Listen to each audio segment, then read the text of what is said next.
I'm Angelica Rodriguez, 26, and for 3 years I've been living in the shadow of a ghost. Sarah Morrison, my husband's first wife, died in a car accident 5 years ago.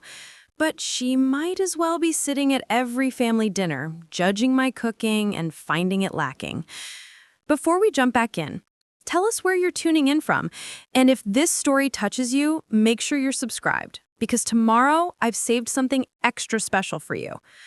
The Morrison house always smelled like fresh flowers and furniture polish, pristine as a museum exhibit. I sat at their mahogany dining table, picking at Eleanor's perfectly prepared roast, while she launched into another story about Sarah's legendary dinner parties. Sarah used to make the most incredible beef Wellington, Eleanor said, her voice carrying that wistful tone reserved for holy relics. She'd spend all day in the kitchen, rolling the pastry by hand. The way she'd garnish the plates? She paused, glancing pointedly at the store-bought rolls I'd brought. It was like art. Robert nodded from the head of the table, cutting his meat with surgical precision. Sarah understood what it meant to be a proper hostess, always made everyone feel welcome. Unlike me, apparently. I forced a smile, my stomach nodding. That sounds wonderful. Oh, it was, Eleanor continued, warming to her favorite subject. She never relied on takeout or those frozen things. Everything from scratch, always. She said cooking was how a woman showed love for her family. David shifted beside me, his fork clinking against his plate. Mom, that was a different time. Different how? Robert interrupted, his businessman's voice cutting through the air. Good values don't go out of style, son. I'd spent the afternoon working on a logo design for a local restaurant chain, my biggest client yet. The creative director had called my work exactly what we've been looking for, and I'd been buzzing with excitement all day. But sitting here, listening to Sarah's sainthood being proclaimed once again, my accomplishment felt small and meaningless. Speaking of values, Eleanor said, turning to me with that smile that never quite reached her eyes, Angelica, dear, how are those little art projects of yours going? Little art projects? 3 years of building my graphic design business, countless late nights perfecting logos and branding campaigns, reduced to a hobby. Actually, I just landed a major contract with... That's nice, Robert said, not looking up from his plate. Though I suppose it's more of a side thing, right? Something to keep you busy? The words hit like a slap.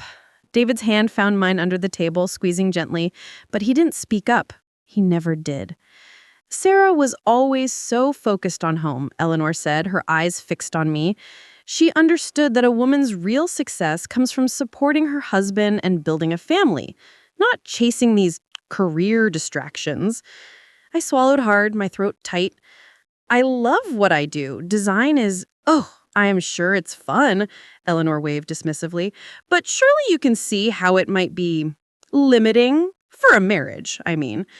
The silence stretched between us like a chasm. David's thumb traced circles on my hand, but his eyes remained fixed on his plate. I wanted him to defend me, to tell his mother that my work mattered, that I mattered. Instead, he reached for his wine glass. Work's been crazy lately. The Peterson case is finally going to trial. Eleanor immediately brightened, launching into questions about David's law practice. The conversation shifted to his successes, his challenges, his future partnership prospects. I might as well have been invisible. After dinner, Eleanor disappeared into the kitchen and returned with a wrapped box. I have something for you, dear. My heart lifted slightly. Maybe this was her way of making peace, of acknowledging our relationship. I unwrapped the tissue paper carefully, revealing a pale blue apron with tiny flowers embroidered along the hem. It was beautiful, clearly vintage, and obviously well-loved. This was Sarah's, Eleanor said, her voice soft with reverence. She wore it every Sunday when she cooked for us. I thought maybe it would inspire you to try some of her recipes. I have all her cookbooks, you know. The apron felt heavy in my hands, weighted with expectation and comparison. It was a message disguised as a gift. You're not her, but maybe if you try hard enough, you could pretend to be. Thank you, I managed, my voice barely above a whisper. It's lovely. Sarah always said cooking was an act of love, Eleanor continued. She'd spend hours planning menus, making sure everything was perfect. She knew that a man needs to feel taken care of, nurtured. It's what makes a house a home. Robert nodded approvingly. Smart girl, our Sarah. Knew what mattered in life. I clutched the apron, feeling like I was suffocating. The walls of the elegant dining room seemed to close in around me, the family photos watching my humiliation with dead eyes. Sarah smiled down at me from a dozen silver frames, beautiful and perfect, and everything I would never be. I should probably freshen up, I said, standing on unsteady legs. I escaped to the powder room, locking the door behind me and leaning against it. The mirror reflected my flushed face, my eyes bright with unshed tears. I splashed cold water on my cheeks, trying to wash away the shame. When I returned to the dining room, the conversation had moved on to vacation plans and mutual friends. I sat quietly, the apron folded in my lap like a white flag of surrender. Eleanor served coffee and homemade apple pie, mentioning casually that Sarah had taught her the recipe. Maybe you could learn to make this too, Angelica, she said, sliding a perfect slice in front of me.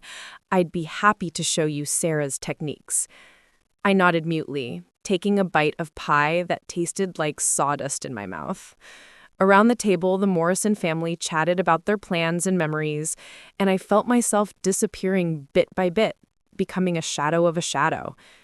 When we finally left, Eleanor hugged me goodbye, whispering in my ear, I know you want to make David happy, dear. Sarah's apron will help you remember what that means.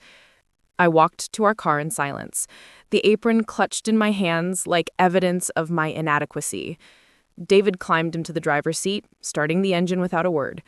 The drive home was quiet, except for the hum of tires on asphalt and the weight of everything left unsaid.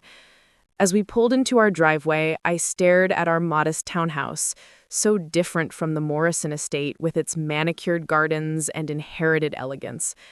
I thought about my laptop inside, my client files, the business I'd built from nothing. For a moment that afternoon, I'd felt proud of what I'd accomplished. Now it all seemed like playing dress-up in a world where I didn't belong. 3 weeks later, I sat across from Marcus Webb in a sleek downtown cafe, my hands shaking as I read the acquisition offer for the third time. The numbers didn't change. $2.3 million for my app, for something I'd built in my spare bedroom while Eleanor Morrison questioned whether I could even make a decent sandwich. I know it's a lot to process, Marcus said, stirring his espresso. He was in his mid-40s, with silver threading through his dark hair, and the kind of confidence that came from building companies from the ground up. Your design app has caught the attention of everyone in our industry. The way you've streamlined the process for small businesses, made professional design accessible, it's exactly what the market needs. I stared at the contract, the legal language swimming before my eyes.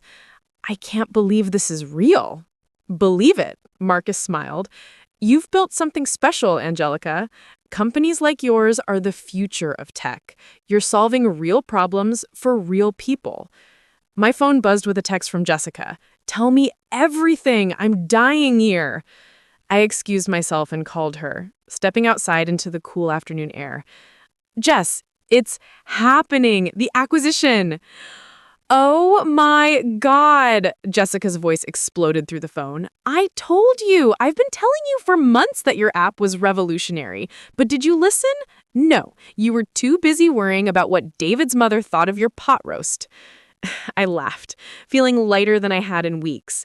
It's 2.3 million, Jessica. Holy shit, Angelica, you're a millionaire. You're a tech entrepreneur. You built something that matters. Her voice softened. I'm so proud of you. Carlos is going to lose his mind when he hears. Carlos. My brother had worked 3 jobs to put himself through medical school, then helped me pay for design courses when our parents thought it was a waste of money. He'd never once questioned my dreams or suggested I should be doing something else with my life. I called him as soon as I got home, before David returned from work. Angelica, Carlos answered on the second ring. What's wrong? You sound Nothing's wrong. Everything's right. Carlos, someone wants to buy my app for $2.3 million. The silence stretched so long I thought the call had dropped. Then Carlos let out a whoop that probably woke patients 3 floors down at the hospital.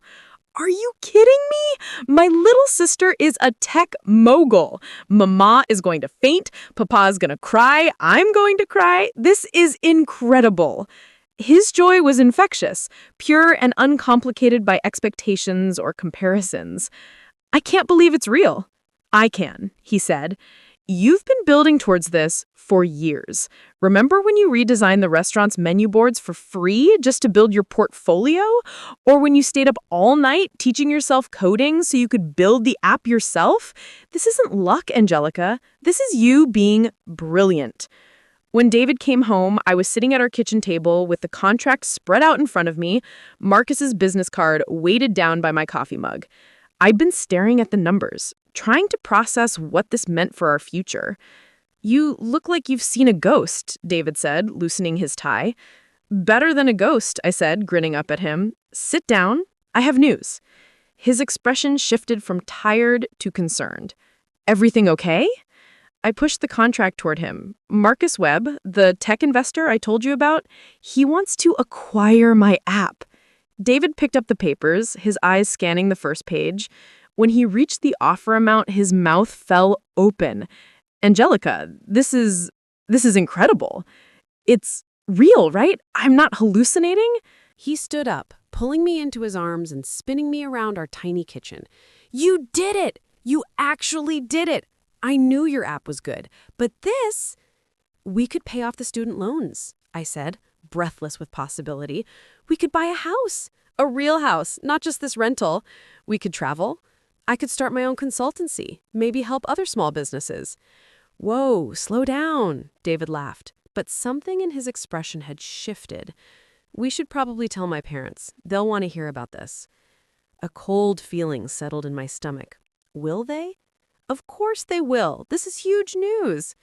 But I could see the wheels turning in his head, the way they always did when he thought about his parents' reactions.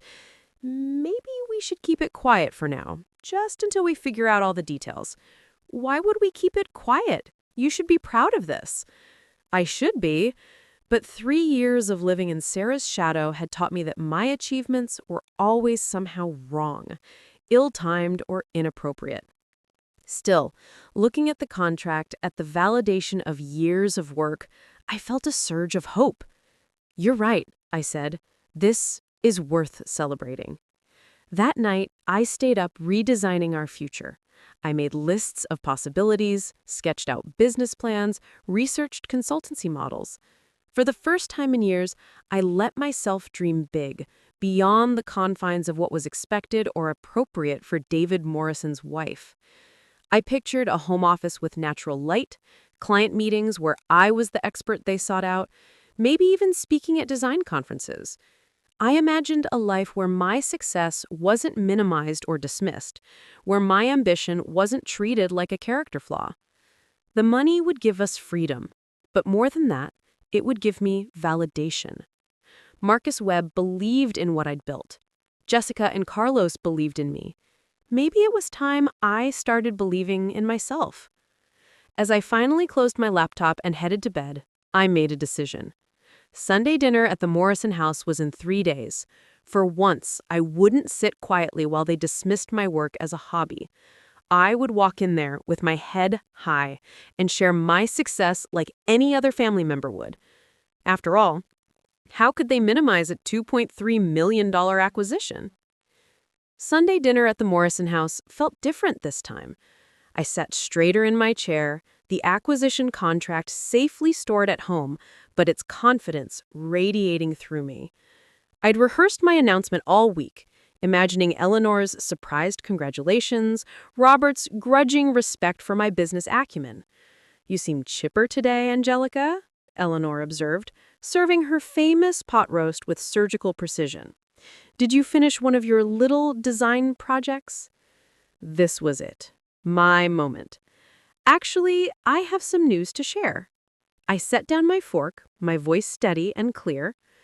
A tech investment firm wants to acquire my design app for $2.3 million. The silence that followed felt different from their usual dismissals. This was shock, pure and electric. Robert's fork clattered against his plate. Eleanor's perfectly composed expression flickered. Marcus reached for his wine glass, his movement sharp and nervous. 2.3, Robert cleared his throat. Million? Yes. I couldn't hide my pride anymore. Marcus Webb's firm specializes in apps that serve small businesses. He says my platform solves a real problem in the market. Eleanor's recovery was swift and devastating. Well, she said carefully, that's quite a windfall. I suppose you'll be able to take some time off now. Focus on more important things. More important than, like starting a family, Eleanor continued, her smile sharp as glass. You and David have been married 3 years now. Sarah was pregnant within the first year. The comparison hit like a physical blow. I looked to David for support, but he was studying his plate like it contained the secrets of the universe. I'm not planning to quit working, I said carefully. This acquisition opens up so many possibilities. I could start my own consultancy, maybe expand into... Consultancy? Robert laughed, the sound dismissive and cruel. Angelica, dear, you got lucky with one little app. That doesn't make you a business strategist. Lucky? The word came out sharper than I intended. I spent 2 years building that app. I taught myself coding, researched market needs, beta tested with dozens of small businesses. And now you should take the money and be grateful, Eleanor interrupted. Use it wisely for your family's future, for grandchildren. Grandchildren. Always back to grandchildren, as if my entire existence could be boiled down to my reproductive potential. I want to keep working, I said firmly. This is my career, my passion. Your passion? Eleanor's laugh was ice cold. Angelica, honey, you're 26 years old. You're in your prime childbearing years. Sarah understood priorities. There she was, Saint Sarah, risen from the dead to judge my life choices. Sarah was focused on what mattered, Robert added, his voice carrying the weight of absolute authority. Building a home, supporting her husband. She didn't get distracted by these modern ideas about women needing careers. This isn't a distraction. This is my work. It's important to me. More important than your marriage? Eleanor asked, her eyebrow arched in perfect skepticism. More important than giving David the family he deserves? I turned to David, willing him to speak up, to defend my right to choose my own path. He was gripping his wine glass so tightly I thought it might shatter. David? I prompted. He cleared his throat, still not meeting my eyes. Maybe we could compromise. Use some of the money for stability. Think about the rest later. Compromise. The word I'd been hearing for 3 years, always meaning I should give up what I wanted. There's no compromise here, I said. This is my business, my decision. Eleanor's mask finally slipped, revealing the steel underneath. Your decision? You're married, Angelica. Your decisions affect your family. Sarah knew that. She put David first, always. I'm not Sarah! The words exploded from me, 3 years of suppressed frustration finally breaking free. The dining room went silent. Eleanor's eyes narrowed to dangerous slits. No, she said slowly, you're certainly not. Sarah was selfless. She was devoted. She could cook. She was charming with our friends. She understood what it meant to be a proper wife. Eleanor's voice grew colder with each word. Sarah would never have chosen money over motherhood, career over family. That's not what I'm doing. Isn't it? Robert leaned forward, his businessman's instincts sensing weakness. You get a little success and suddenly you think you're too good for the life David can give you, too good for the role his wife should play? I never said that. You don't have to say it, Eleanor snapped. It's written all over your face. You think your little computer games are more important than your husband's happiness, more important than our family's future. I felt like I was drowning, their words pulling me under. I just want to work. I want to build something meaningful. Meaningful? Eleanor's voice reached a pitch of incredulous anger. You know what's meaningful, Angelica? Marriage, children, family. Not sitting in front of a computer all day playing with pictures. It's not playing. David deserves better than this, Eleanor said, her words falling like hammer blows. He deserves better than a selfish career woman who can't even cook like Sarah did, who thinks making money is more important than making a home. The room spun around me. Every fear I had carried for 3 years was laid bare on their perfectly set table. I wasn't good enough. I wasn't Sarah. I would never be enough for this family. I looked at David one last time, searching his face for any sign that he disagreed with his mother's assessment. He was staring at his hands, his jaw tight with tension. "Excuse me," I said quietly, standing on unsteady legs. "I need some air." I walked out of that dining room with as much dignity as I could muster, but inside, I was crumbling. 3 years of trying, of bending myself into their shape, of believing that if I just worked harder, achieved more, they might finally see my worth. They would never see it, because they didn't want to.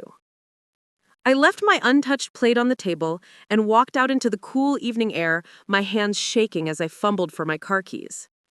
Behind me, I could hear the murmur of voices resuming conversation, as if my devastation was just a minor interruption to their perfectly choreographed family dinner.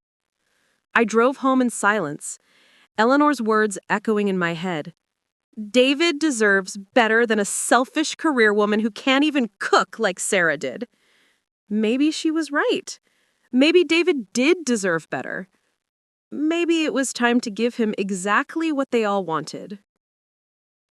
I sat on my couch Monday morning, staring at my laptop screen without seeing it. The acquisition contract lay on my coffee table, but Eleanor's words kept echoing in my head. Selfish career woman who can't even cook like Sarah did. The doorbell rang. Jessica stood there with 2 coffee cups and the fierce expression she wore when someone had wronged me. "Carlos called," she said, pushing past me into the living room. "He told me about the acquisition, and when I didn't hear from you yesterday, I knew something was wrong."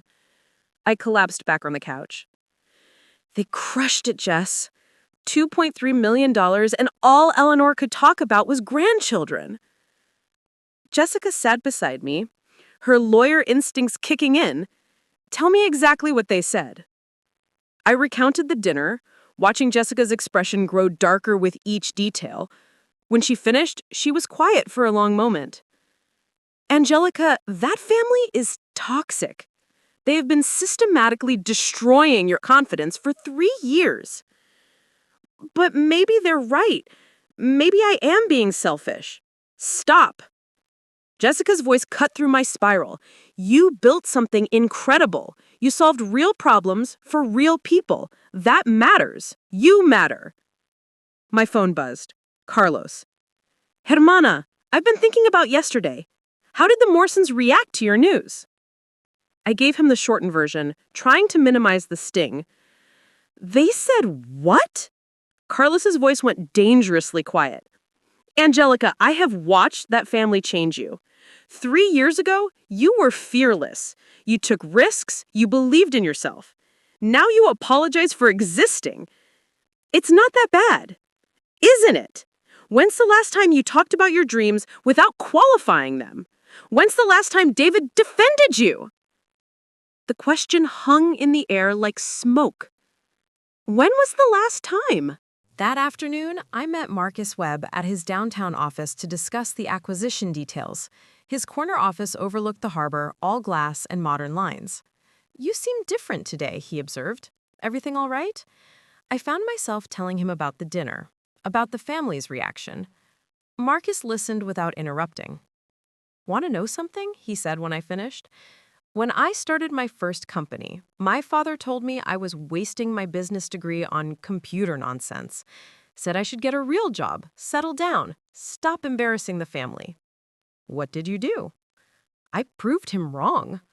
built 3 successful companies, employed hundreds of people, changed how entire industries operate. Marcus leaned forward. But it took me 15 years to realize I was still trying to win his approval. Some people will never see your worth, Angelica. The question is, will you? That evening, I opened my laptop and started researching Portland, Oregon, Austin, Texas, cities where tech thrived, where my consultancy could flourish. Places where nobody knew Sarah Morrison or cared that I couldn't make beef Wellington. When David came home, I was deep in articles about Portland's startup scene. "What's all this?" he asked, looking over my shoulder. "Research for the consultancy." "I thought we agreed to think about it more. You said we should compromise. I never agreed to anything." David sat heavily beside me. "My parents are just concerned about our future." Our future or their vision of what our future should be? They want what's best for us. David, they told me you deserve better than me. They said my career makes me selfish. How is that wanting what's best for us? He was quiet for a long moment. They didn't mean it like that. How did they mean it? They're traditional. They see marriage differently. They see women differently. They see me as defective because I'm not Sarah. That's not fair, isn't it? Name one time your mother has complimented my work. One time your father has shown interest in my goals. One time either of them has treated me like I matter for who I am, not what I can give them. David's silence was answer enough. I need space to think about us, about what I want my life to look like. Angelica, please, we can work this out. Can we? Because right now I feel like I'm disappearing, like I'm becoming smaller every day, trying to fit into their idea of who I should be. That night, I lay awake planning, not just a business plan, but an escape plan. I thought about the woman I'd been before the Morrisons, before I learned to apologize for my ambition. She was still in there somewhere, buried under 3 years of being told she wasn't enough. Maybe it was time to dig her out. I waited until Saturday morning to have the conversation that would define our marriage. David was reading the paper at our kitchen table, coffee steaming beside him, the picture of weekend contentment. "We need to talk," I said, setting down my laptop and a folder thick with printed emails, photos, and notes I'd compiled over the past week. David looked up, worry creasing his features. "That sounds serious." "It is." I sat across from him, the folder between us like evidence in a trial. "You need to choose." "Choose what?" "Me or them? Your wife or your parents?" David set down his coffee cup. "Angelica, that's not fair. You can't ask me to." "I'm not asking anymore, David. I'm telling you." I opened the folder, pulling out the first photo. "Remember our engagement party? Your mom introduced me to her friends as David's little girlfriend who does art." She was nervous. "Here's the email your dad sent you about our wedding menu." He wrote, "Try to talk Angelica out of the ethnic food. People might not understand it." David glanced at the email, his jaw tightening. He was trying to help. Help who? "Here's what your mother said when I got food poisoning last year." I pulled out another note. "Sarah never got sick. She took better care of herself." Angelica, I'm not done. The pages kept coming, a paper trail of 3 years' worth of subtle cruelties. Your mom telling the real estate agent we probably couldn't afford the house because my work was unreliable. Your dad asking me when I was going to get a real job. Your mother introducing me as the one who's not Sarah at your cousin's wedding. David stared at the evidence spread before him. "I didn't know you were keeping track of all this." I wasn't keeping track. I was living it. Every slight, every comparison, every time they made me feel worthless while you stood there saying nothing. I hate conflict. I hate being erased. The words came out louder than I intended. "David, they've spent 3 years trying to convince me I'm not good enough for you. And your silence tells me you agree with them." "That's not true." "Then prove it." I leaned forward, my voice steady and clear. "The next time we're with your family, I need you to defend me. Not deflect, not change the subject. Defend me. Stand up to them when they diminish my work, compare me to Sarah, or treat me like I'm temporary." David ran his hands through his hair. You know how they are. If I fight with them, If you fight with them, what? They'll be disappointed? They'll give you the silent treatment? David, they've been giving me the silent treatment for 3 years. They're my family. I'm your family too. Or I should be. The kitchen fell quiet except for the hum of the refrigerator. David stared at the scattered papers, evidence of his family's systematic dismantling of my self-worth. What if we just limit our time with them, he suggested. See them less. That's not enough anymore. I need to know you'll stand up for me, for us, for our marriage. And if I can't? The question hung between us like a bridge burning. Then I'll make the choice for both of us. David's face went pale. You'd leave? I'd leave Connecticut. I'd take the acquisition money and start my consultancy somewhere else, somewhere I can build a life without constantly being measured against a ghost. Angelica, please. I love you, David, but I can't keep sacrificing myself for their approval. I won't spend another 3 years becoming smaller, quieter, less than I am. What about us, our marriage? That's up to you. You can come with me, build something new together, or you can stay here with them and their perfect memories of Sarah. David reached across the table, taking my hands. I don't want to lose you. Then don't. But if you choose me, you have to actually choose me. No more staying silent when they attack me. No more deflecting when they compare me to Sarah. You have to be my husband, not just their son. There's a barbecue next weekend, David said quietly. Dad's birthday. Perfect. That's your chance to show me where I stand. David squeezed my hands. And if I do, if I stand up to them, then we figure out the rest together. Maybe we stay in Connecticut, maybe we don't, but we do it as a team. And if I don't? I pulled my hands back, gathering the papers into a neat stack. Then I'll know you've already chosen. That afternoon, David disappeared into his study to work on case files. I spent the day researching apartments in Portland, bookmarking listings, and calculating moving costs. I wasn't being dramatic or manipulative, I was being practical. I'd spent 3 years hoping things would change, waiting for David to grow a backbone, for his parents to accept me. Hope was a luxury I couldn't afford anymore. The acquisition money gave me something I'd never had before: options. I could start over anywhere, build the life I wanted without asking anyone's permission. But first, I'd give David one last chance to choose us over them. One last chance to prove our marriage was worth fighting for. Robert Morrison's 62nd birthday barbecue was held in their immaculate backyard, complete with catered appetizers and a bartender mixing cocktails beside the pool. I wore a sundress I'd bought specifically for this occasion, confident, professional, the kind of outfit that said, I belong here. David had been nervous all morning, checking his phone obsessively and adjusting his collar. Remember what we talked about, I said as we walked up the stone pathway. I remember. Eleanor greeted us at the door with air kisses and her practiced hostess smile. Angelica, dear, you look bright today. Bright, code for trying too hard. Thank you. Happy birthday, Robert.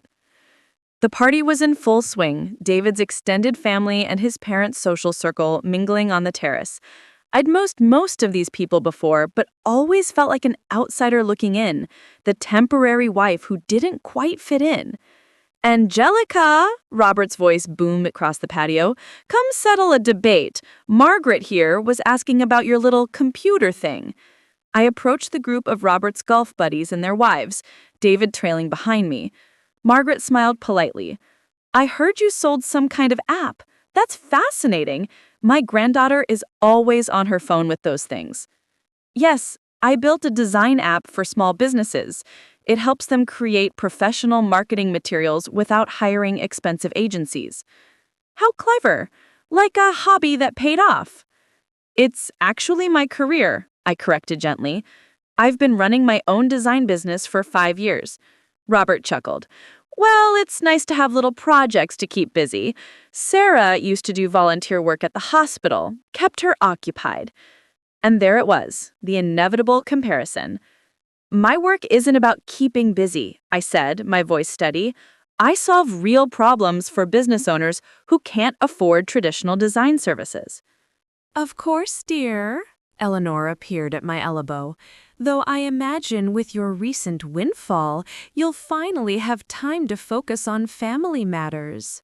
The group's attention shifted to me, waiting for an explanation of this mysterious windfall. Actually, the acquisition allows me to expand my business. I'm planning to start a consultancy. Oh, Angelica, Eleanor laughed, the sound sharp as breaking glass. You're so ambitious. Sarah was content with being a wonderful wife and hostess. She understood that supporting David was a full-time job. I felt David tense beside me. This was it, his moment to choose. Sarah was different, I said carefully, giving him room to step in. She certainly was, Robert nodded approvingly.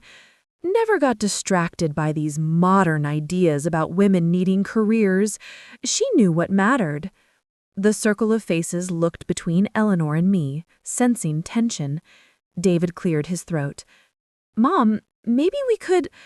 really, Eleanor continued, her voice rising slightly. When are you going to give David the family he deserves? You've been married 3 years. Sarah was pregnant by now. The silence that followed was deafening. Every person at this party was watching, waiting to see how I'd respond to being publicly humiliated. I looked at David. His face was flushed, his mouth opening and closing like a fish gasping for air. David? I prompted quietly.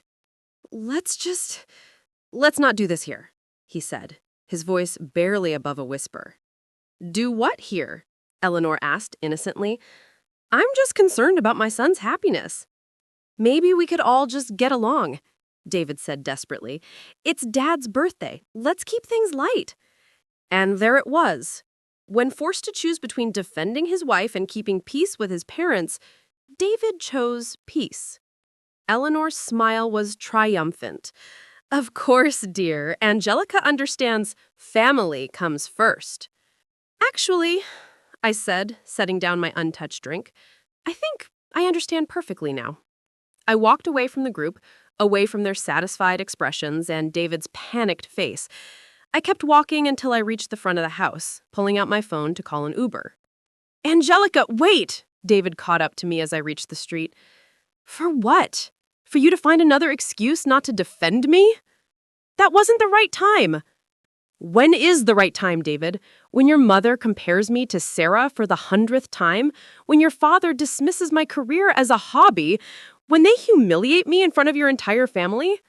They're just set in their ways. And you're set in yours. I looked at my husband, this man I'd loved enough to reshape myself for, and felt nothing but cold clarity. You had your chance. You chose them. I chose peace. You chose the easy path. You always choose the easy path. The Uber pulled up to the curb. I got in without looking back. Where to? The driver asked. Home, I said. I need to pack. As we drove away, I saw David standing in his parents' driveway, his hands in his pockets, watching me leave. He made no move to follow, no dramatic gesture to stop me. That told me everything I needed to know. It was time to stop waiting for David Morrison to choose me. It was time to choose myself. I spent the next week moving with surgical precision. 3 years of marriage had taught me to be efficient, to minimize disruption, to leave no mess behind. I was applying those same skills to my disappearance. Monday morning, I met with Marcus Webb to finalize the acquisition paperwork. The contracts were signed, the money transferred to a new account I'd opened at a different bank. $2.3 million, minus taxes, safely beyond David's reach or his family's influence. Portland? Marcus asked when I mentioned my relocation plans. Tech-friendly city, lower cost of living than here, and nobody knows me there. I have connections in Portland, tech incubators, potential clients. I'll make some calls. That afternoon, I secured a lease for a 1-bedroom apartment in Portland's Pearl District. Modern, clean lines, floor-to-ceiling windows overlooking the city. Nothing like the Morrison estate with its heavy furniture and heavier expectations. Tuesday evening, I hired a moving company for the following Monday. I packed systematically, dividing our shared life into 3 categories: mine, David's, and ours. The ours pile was surprisingly small. Wedding china we'd never used, engagement photos that seemed to belong to different people, a few books we'd both read. I kept Sarah's apron, not out of sentimentality, but as evidence, a reminder of who I'd almost become. Wednesday evening, David came home to find me surrounded by boxes, my laptop case packed and ready by the door. "Angelica, what is this?" I looked up from taping a box of my design books. Exactly what it looks like. "You're actually leaving?" His voice cracked on the words. "I told you I would. I thought we could work it out, go to counseling maybe." "David, you've had 3 years to work it out. You had one moment at your father's party to show me I mattered more than keeping peace. You chose peace." He sat heavily on our couch, running his hands through his hair. "I panicked. There were so many people watching." "There are always people watching. There's always an excuse." "Where will you go?" "Portland." "Oregon?" He looked genuinely shocked.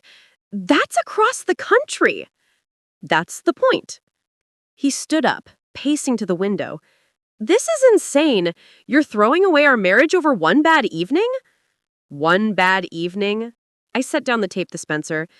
"David, your mother has spent 3 years systematically destroying my confidence.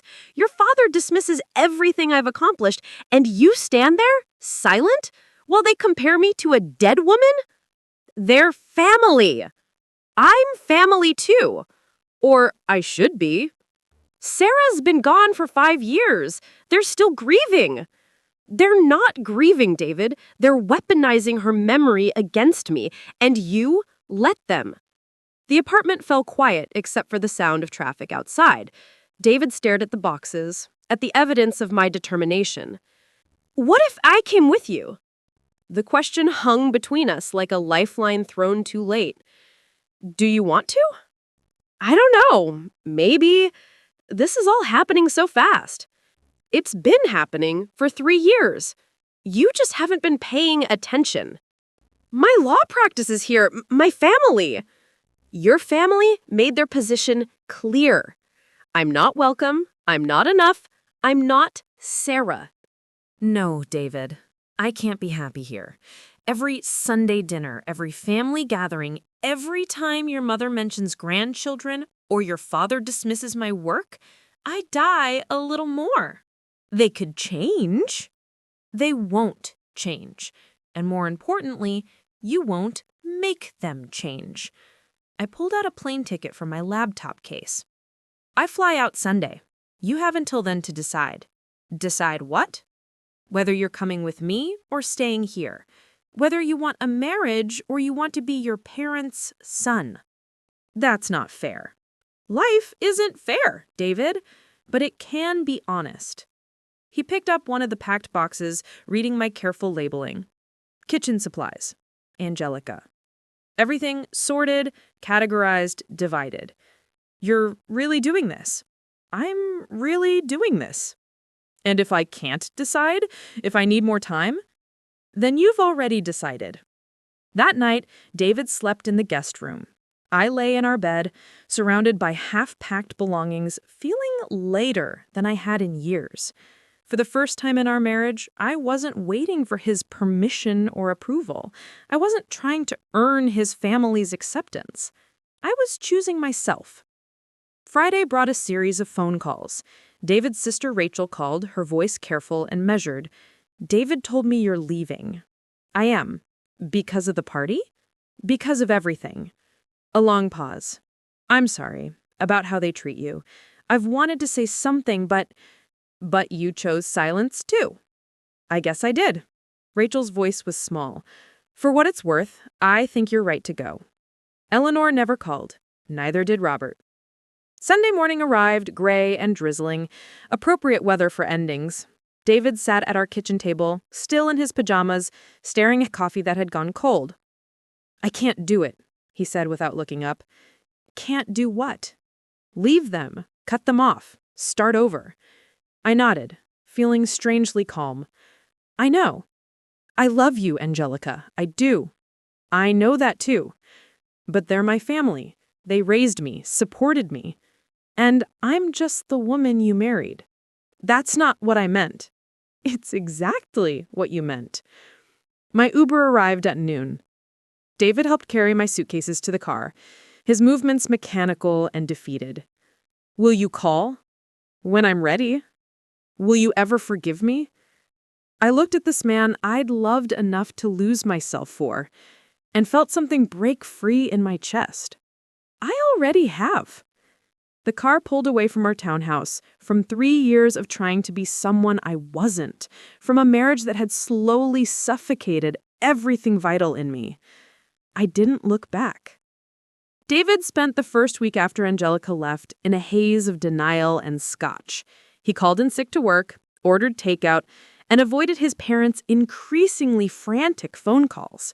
The townhouse felt cavernous without her presence, her absence echoing in every empty corner. Thursday evening, his doorbell rang. Through the peephole, he saw Mrs. Patterson, the elderly neighbor who'd lived next to his parents for 30 years. She held a manila envelope clutched against her chest. "Mrs. Patterson, is everything all right?" "No, David, it's not. We need to talk about Sarah." David's blood ran cold. "What about Sarah?" "About the truth, about what your family has been hiding." She pushed past him into the living room, her eyes taking in the empty bottle on the coffee table, the takeout containers, the general disarray of a man falling apart. "Where's your wife?"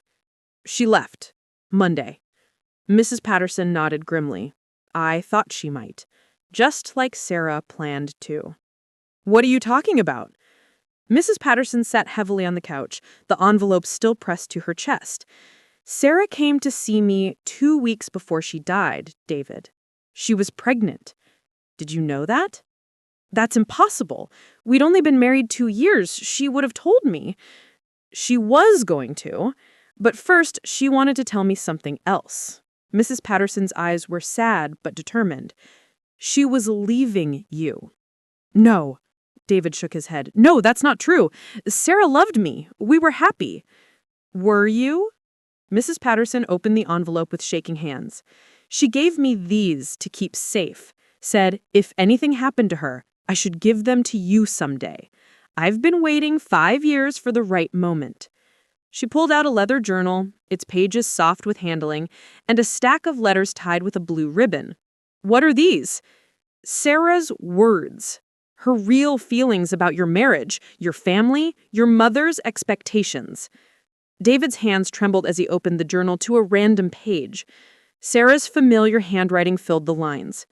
March 15th. Eleanor criticized my cooking again today, said her mother's recipe was more authentic than mine. David just smiled and changed the subject. I wanted to scream that I've made this dish 100 times, that maybe his grandmother's recipe isn't gospel. But what's the point? He never defends me. David's stomach dropped. He flipped to another entry. April 3rd.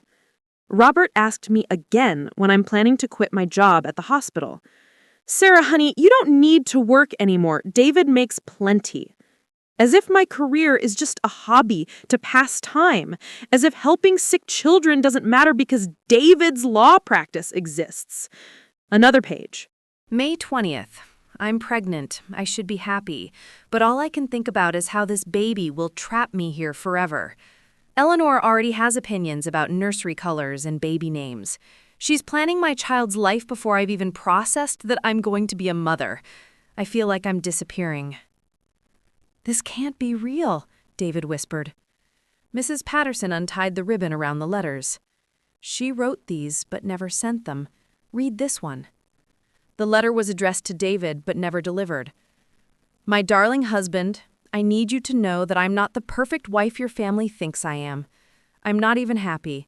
I love you, but I'm drowning in your mother's expectations and your silence when she tears me down. I pretend to enjoy cooking elaborate meals because Eleanor convinced me that's how I show love. I smile when your father dismisses my work because you never tell him it matters. I've become a shadow of who I was, and I don't think you've even noticed. I'm pregnant, David. We're going to have a baby, but I can't raise a child in this suffocating atmosphere where my worth is measured against your mother's impossible standards. I'm leaving. Not because I don't love you, but because I love myself too much to disappear completely. Maybe someday you'll understand. Sarah. The letter fell from David's nerveless fingers. Mrs. Patterson pulled out another document, a therapist's appointment card. She was seeing Dr. Martinez, had been for months, trying to save your marriage. She'd scheduled an appointment to discuss leaving you. The accident happened the night before that appointment. She was driving to her sister's house in Boston, planning to stay there while she figured out what to do. David stared at the evidence spread before him, his entire understanding of his first marriage crumbling. Why didn't you tell me this before? Because you weren't ready to hear it. Because your parents turned Sarah into a saint, and challenging that myth would have destroyed you. Mrs. Patterson's voice gentled. But watching them do the same thing to Angelica, I couldn't stay silent anymore. They drove her away, both of them. Yes. My mother always said Sarah was perfect, that she never complained, never fought with them. Sarah didn't fight because fighting was pointless. Your family doesn't listen, David. They steamroll. Sarah learned to smile and nod, and hate herself for it. David picked up the journal again, flipping through months of entries documenting his wife's growing despair, her sense of invisibility, her desperate need for him to see her as a person rather than an ornament for his family's approval. She was miserable. She was exactly where Angelica was 3 days ago. The only difference is Angelica had the strength to leave. David thought about Angelica's face at his father's party, the way she'd looked at him when he chose peace over protecting her. The same expression Sarah must have worn countless times. Disappointed, but not surprised. What do I do now? Mrs. Patterson stood, her duty finally fulfilled after 5 years of carrying Sarah's secrets. You decide if you want to make the same mistakes twice. David stormed into his parents' house without knocking, Sarah's journal clutched in his fist like a weapon. Eleanor looked up from her morning coffee, startled. David, honey, you look terrible. Have you been sleeping? We need to talk, all of us, now. Robert emerged from his study, dressed for golf. What's all the shouting about? David slammed the journal on their kitchen table. This is about Sarah, about the lies you've been telling for 5 years. Eleanor's face went white. Where did you get that? Mrs. Patterson. She's been keeping Sarah's secrets since before she died. Want to know what those secrets were? David, calm down, Robert began. Sarah was leaving me. David's voice cracked. She was pregnant and planning to leave because you two made her life hell. That's not true, Eleanor whispered. Isn't it? David opened the journal, reading Sarah's words aloud. March 30th, Eleanor told me today that my casserole was adequate but not special like her mother used to make. Then she showed me her mother's recipe and suggested I try harder next time. David laughed it off, said his mother was just particular. I wanted to throw the casserole at the wall. Eleanor sank into her chair. She never said she was unhappy. Because you never let her say anything, just like you never let Angelica say anything. David flipped pages frantically. Here, April 15th, Robert asked me again why I bother working when David makes good money. Said my job at the children's hospital was just playing nurse and I should focus on giving them grandchildren. David nodded along like I wasn't even there. We were concerned about your future, Robert started. You were controlling our lives. David pulled out one of Sarah's unsent letters. She was pregnant, Dad. Pregnant and so miserable she was planning to leave me. She died driving to her sister's house because she couldn't stand being in this family anymore. That's enough. Eleanor's voice was sharp with desperation. Sarah loved this family. She loved you. She loved me enough to try to save herself from you. The kitchen fell silent, except for Eleanor's ragged breathing. Robert stood frozen, his golf clothes suddenly looking ridiculous. You killed her, David said quietly. Maybe not directly, but you killed who she was. You turned her into this perfect memory, this impossible standard to measure other women against. And then you used that false version of her to destroy Angelica. We never... You did exactly the same thing to Angelica that you did to Sarah. Criticized her cooking, dismissed her career, compare her to a dead woman who wasn't even happy. Angelica was never good enough for you, Eleanor snapped, her mask finally slipping. She was selfish, career-obsessed. She was successful. She built something incredible, and instead of celebrating her, you tried to tear her down. She wasn't family-focused like Sarah. Sarah wasn't family-focused. She was trapped. David threw the letter at his mother. Read it. Read what your perfect daughter-in-law really thought about this family. Eleanor's hands shook as she scanned Sarah's words. Her face crumpled as the truth sank in. She seemed happy. She seemed what you wanted her to seem, just like Angelica tried to seem what you wanted for 3 years. Robert cleared his throat. Son, maybe we were a little traditional in our expectations. Traditional?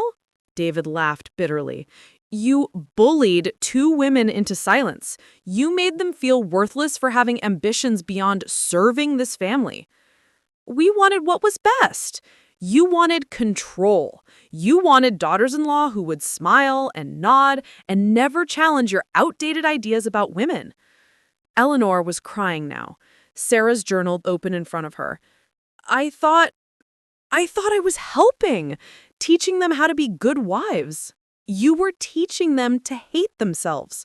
What about family values? What about tradition, respect for elders? What about respect for the women your son chose to love? What about supporting their dreams instead of crushing them? Angelica's dreams were unrealistic. Angelica just sold her company for $2.3 million. Her dreams were the most realistic thing about her. The number hit Robert like a physical blow. 2.3 million. She's more successful than either of us. And instead of being proud, you made her feel ashamed. We didn't know. You didn't want to know. You wanted her to be Sarah, but the Sarah you invented, not the Sarah who actually existed.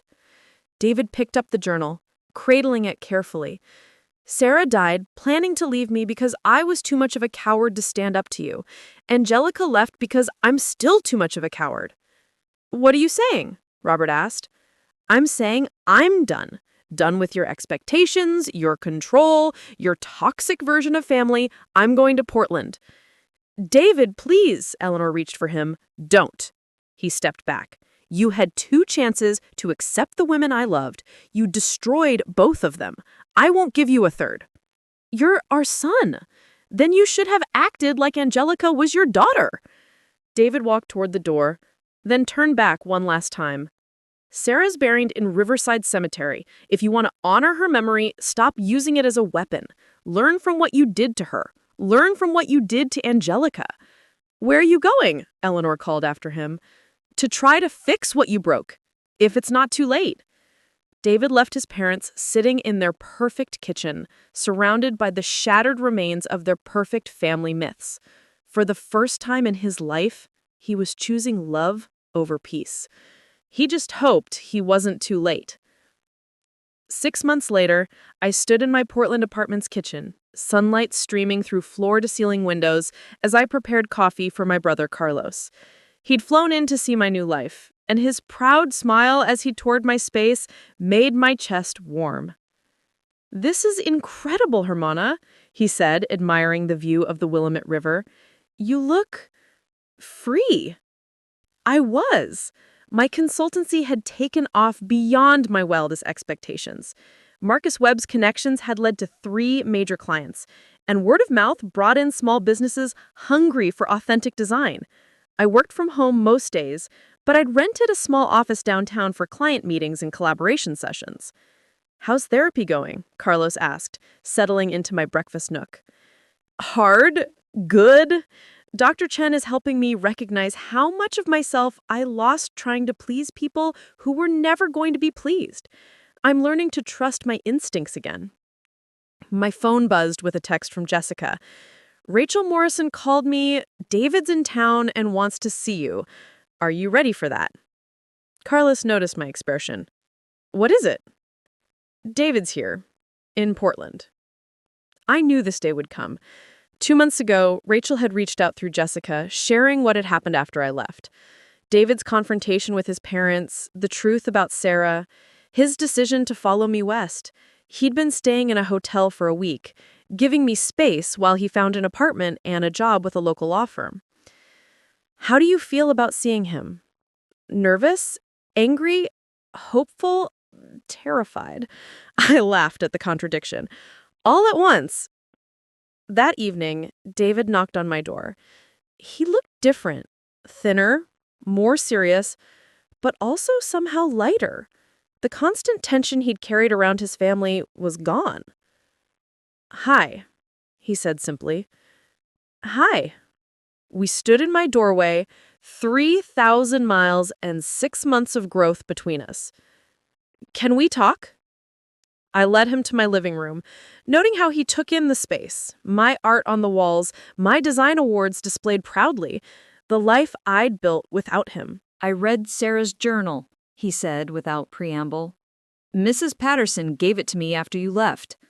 I know, Rachel told me. I never knew about how unhappy she was, how my parents treated her. His voice cracked. I failed her the same way I failed you. David, let me say this, please. He leaned forward, his hands clasped tightly. I spent 5 years believing my parents' version of Sarah. Perfect wife, perfect marriage, perfect family. I let them use that lie to diminish you, to make you feel less than. Yes, you did. I'm sorry for all of it, for choosing silence over standing up for you, for letting them compare you to a ghost, for not seeing how extraordinary you are. I studied his face, looking for the man I'd fallen in love with beneath the damage his family had done. I've been in therapy too, learning about enmeshment, about toxic family dynamics, about how I was trained to choose peace over truth. Good. I cut contact with them completely, not as punishment, but as protection. For me, for us, if there is an us, for any future we might have. The words hung between us. I thought about the woman I'd been 6 months ago, desperate for his approval, willing to shrink myself to fit their expectations. I'm different now, I said quietly. I can see that. You're yourself again, the woman I fell in love with before I let them change both of us. I won't go back to Connecticut. I won't pretend to be Sarah or anyone else they want me to be. I don't want you to. I want you to be exactly who you are. And if they demand access to our lives, to our hypothetical children, they won't get it. Not until they can prove they've changed, which may be never. I looked at this man who'd been my husband, who'd let me down when I needed him most, but who seemed to finally understand what he'd lost. I need time to think, to process. You hurt me deeply, David. I know. But I can see you're trying to change. That matters. 2 months later, we had dinner at a quiet restaurant overlooking the Columbia River. David had been patient, attending his own therapy sessions, building a life in Portland that didn't revolve around pleasing anyone else. I got a letter from my mother, he said over dessert. My stomach tightened. What did she say? That she's sorry, that she wants to understand what she did wrong. She asked if she could call you. What did you tell her? That it's not my decision to make, it's yours. The power in that statement, the recognition that I had agency, that my boundaries mattered, meant everything. We're taking it slow, David and I, rebuilding trust, relearning each other without his family's influence. We go to couples therapy, we communicate honestly, and he proves every day that he's chosen me over their expectations. Some bridges can be rebuilt. Others need to stay burned. As for Eleanor and Robert Morrison, they're still in Connecticut, still clinging to their perfect facade, but their son is gone, and with him, any chance of controlling the narrative. I kept Sarah's apron, but I don't wear it. It sits in my closet as a reminder of who I refuse to become. Instead, I wear my own clothes, cook my own recipes, and build my own life. A life where I'm enough, exactly as I am. The greatest gift I gave my in-laws wasn't my disappearance. It was my refusal to disappear. Up next, you've got 2 more standout stories right on your screen. If this one hit the mark, you won't want to pass these up. Just click and check them out. And don't forget to subscribe and turn on the notification bell so you don't miss any upload from us.